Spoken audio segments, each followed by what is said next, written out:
Добар ден и добре дојдовте на уште едно видео од серијалот на кратки видеа со кои би сакале да ве информираме за некои посебности за животот во Германија. Во ова видео ќе кажеме нешто повеќе за патувањето низ германските градови, патување до работното место, до кај вашите пријатели или до било каде што вие би имале потреба, и тоа нешто посебно за превоз со велосипеди, до користење на јавниот превоз и за патување со сопственото возило. Во селата и помалите градови до повеќето дестинации може да се стигне пеш, но многу луѓе во Германија возат велосипеди, например за да појдат во супермаркет или за да стасаат до работа. На многу улици постојат велосипедски патеки. Каде што нема означено патека за велосипеди, возрастните треба да возат велосипед на улица. Исто така, на места каде што нема означено велосипедска патека, децата до 8 годишна возраст мора да возат по тротоар, а на децата до 10 годишна возраст им е дозволено да возат или на улица или по тротоар. За да знаете дали треба да возите по улица или има означено велосипедска патека, барајте ги овие знаци. Овие знаци би требало да ги знаете доколку се решите да патувате со велосипед.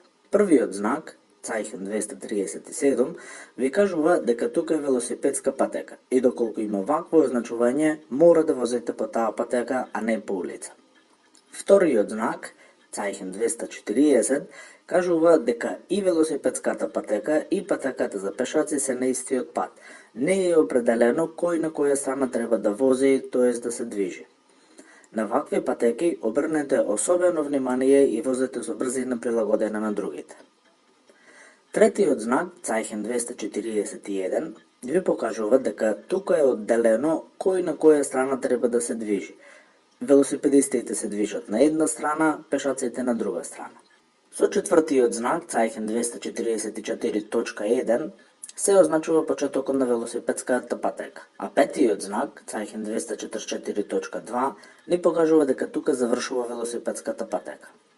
Шестиот знак, Zeichen 254, ни покажува дека тука е забранет сообраќај со велосипеди, и седмиот знак, Zeichen 138, не информира дека на тоа место сообраќаат велосипеди и дека треба да внимаваме на нив. Возењето велосипед во пешачка зона, Fußgängerzone, е дозволено доколку го има овој знак, но треба да внимавате на брзината. Доколку треба да возите на улица, мора да возите на десниот крај на улицата, кој претежно е обележен дека е за велосипедисти. Постојат два вида на обележување на велосипедските патеки долж улиците. Доколку има вакво обележување, тоа значи дека по велосипедската патека смеат да возат и другите учесници во сообраќајот и затоа е обележана со испрекината линија, но секако дека паркирањето на таа линија е забрането. Доколку пак има вакво обележување, тогаш по таа линија не смеат да се движат други возила и затоа е обележано со полна лента. Носењето кацига при возење велосипед во Германија не е задолжително, но е препорачано. Исто така, многу е љубезно кога претекнувате на кого да звоннете за да не го изненадите другиот што го претекнувате. Патување со градски автобус, трамвај или метро. Мапа за рутите по кои сообраќаат автобусите и возовите може да добиете од транспортните компании на железничка станица или во канцеларијата за туристички информации. Возните редови може да ги најдете на сите постојки. Тука пишува кога автобусот или возот тргнува и колку време треба за да стигне до постојката на која вие би сакале да слезете. Автобусите и возовите обично се точни. Во сабота и недела и на државните празници има помалку автобуси и возови отколку во работните денови. За возење со јавниот превоз треба однапред да купите билет. Постојат различни начини за купување. Автоматиран постојка, внатре во воз или претежно во автобусите кај возачот. На некои автомати може да платите само со готовина, но повеќето прифаќаат и картички.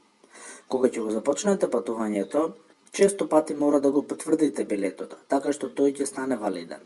Тоа е во секој град различно. Во некои градови се веќе потврдени кога ги купувате, во некои треба и сами да ги потврдите. За тоа служат едни мали кутии веднаш до вратите на соодветните превозни средства. Осигурете се дека вашиот билет е потврден. Ако билетот не е потврден, тој е неважечки и тогаш вие сте шварцфарер.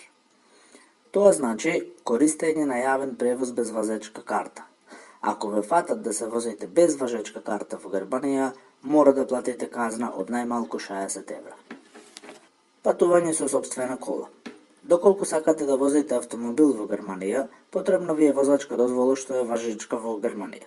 Со македонската возачка дозвола не мора да полагате повторно во Германија, но мора да ја валидизирате вашата возачка дозвола, така што ќе ја приложите дозволата и потврда од Министерството за внатрешни работи на Македонија дека имате возачка дозвола. Општата граница на толерирање на возење под дејство на алкохол во Германија е 0,5 промили. Постои апсолутна забрана за алкохол за возачи кои се на возраст под 21 година. Доколку ја надминете границата за алкохол, голема е шансата да ја изгубите возачката дозвола. Во многу градови има паркиралишта и катни гаражи. Сообраќајните знаци покрај патот ги покажуваат овие можности за паркирање. Доколку паркирате на јавен паркинг или во катна гаража, мора да платите. Кога возите, секогаш мора да имате возачка и сообраќајна дозвола во возилото. Полицијата секако ќе ги побара за време на проверката. Зборови кои би требало да ги знаете поврзани со оваа тема. Busgeld, казна, Fahrscheinkontrolle, инспекција за билети, Fahrzeugschein или Zulassungsbescheinigung, сообраќајна дозвола, Führerschein, возачка дозвола, Parkhaus, катна гаража.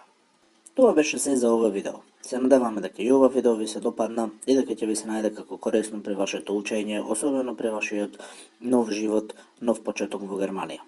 Не заборавајте да кликнете лайк на видеото, да кликнете subscribe на нашиот канал и учете германски.